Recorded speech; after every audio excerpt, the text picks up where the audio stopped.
रिया खोई हुई थी, अपने ही ख्यालों की उलझन में फंसी हुई थी। उसका मन दौड़ता रहता, कभी शांत नहीं होता था। उसे हमेशा बेचैनी रहती, घबराहट होती। उसके दिन भाग दौड़ में बीतते। काम, दोस्त, परिवार, वो सब कुछ करने की कोशिश करती, लेकिन उसे खुशी नहीं मिलती थी, सुकून नहीं मिलता था। कुछ कमी थी। रिया कुछ और चाहती थी।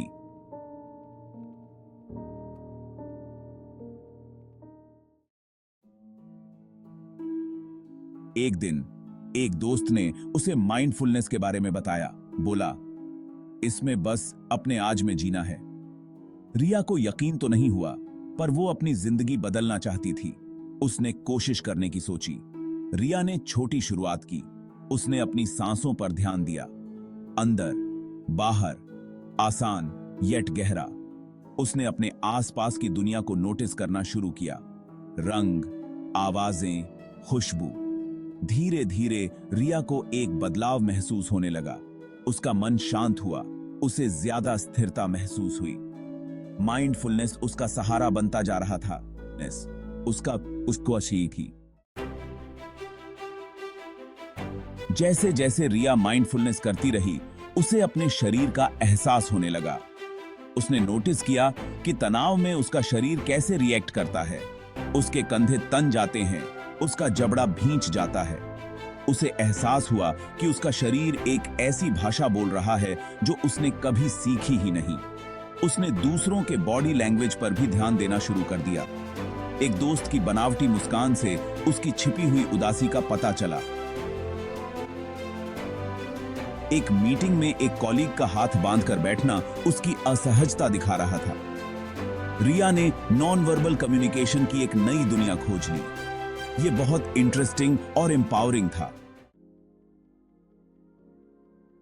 देखने का नया नजरिया। इस नई अवेयरनेस के साथ रिया का लोगों से इंटरेक्ट करना बदल गया। वो लोगों के इमोशंस को समझ पा रही थी और एम्पैथी के साथ रिस्पॉन्ड कर पा रही थी। उसके रिश्ते और गहरे हो गए। उसने नोटिस किया कि उसका एक कोवर्कर परेशान था। उसके कंधे झुके हुए थे, उसकी नजरें नीची थीं। रिया ने उसे ध्यान से सुना और उसे हिम्मत दी। वो खुल गया। उसने अपने दिल का बोझ हल्का किया। रिया को एहसास हुआ कि माइंडफुलनेस सिर्फ उसके बारे में नहीं था, यह दूसरों के साथ एक गहरे लेवल पर कनेक्ट होने के बारे में था। जुड़ाव का तोहफा। माइंडफुलनेस के जरिए रिया को वो सुकून मिला जो वो चाहती थी। उसने अपनी एंजाइटी मैनेज करना सीखा और वर्तमान में जीना सीखा।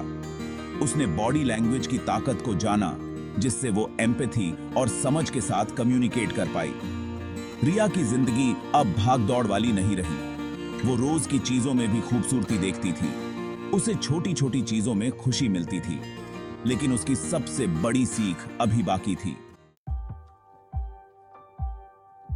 अनोखा गुरु। एक दिन रिया की मुलाकात एक ऐसे इंसान से हुई जो जानबूझकर उसे चिढ़ा रहा था। वो रूड था, डिसमिसिव था और उसका बॉडी लैंग्वेज नेगेटिविटी दिखा रहा था। रिया को गुस्सा आने लगा, लेकिन तभी उसे अपनी माइंडफुलनेस प्रैक्टिस याद आई। उसने गहरी सांस ली और उसे ऑब्जर्व किया। उसने उसका दर्द देखा, उसकी फ्रस्ट्रेशन देखी, उसके अंदर के संघर्ष उसके हर जेस्चर में दिख रहे थे। गुस्से से रिएक्ट करने की बजाय रिया ने कंपैशन से जवाब दिया। उसे एहसास हुआ कि मुश्किल से मुश्किल इंसान भी अपनी लड़ाई लड़ रहा होता है। यह मुलाकात, हालांकि चैलेंजिंग थी, उसकी सबसे बड़ी टीचर बन गई। अगर आपको यह कहानी पसंद आई हो तो कृपया लाइक करें, शेयर करें, कमेंट करें और हमारे चैनल को सब्सक्राइब करें।